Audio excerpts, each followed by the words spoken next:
Bhojpuri superstar Ritesh Pandey quality गानों में विश्वास रखते हैं। यही वजह है कि इस ट्रेंडिंग सिंगर के गाने रिलीज होते ही मिलियंस क्लब में शामिल हो जाते हैं।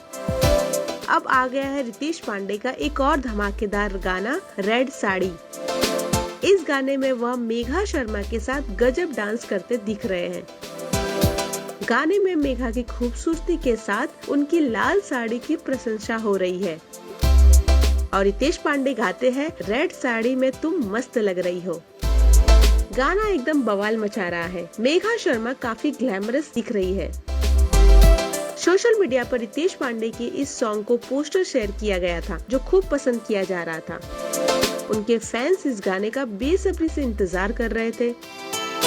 गाने में रितेश पांडे स्टाइलिश नजर आ रहे हैं, वहीं मेघा शर्मा भी बेहद क्यूट और ब्यूटीफुल दिख रही है। खुद रितेश पांडे भी इस सॉन्ग को लेकर बेहद उत्साहित है। उन्होंने इसका लिंक सोशल मीडिया पर शेयर करके फैंस से कहा है, आ गया है रेड साड़ी स्पीड रिकॉर्ड्स के यूट्यूब चैनल से, जरूर सुने, देखें। जय हो।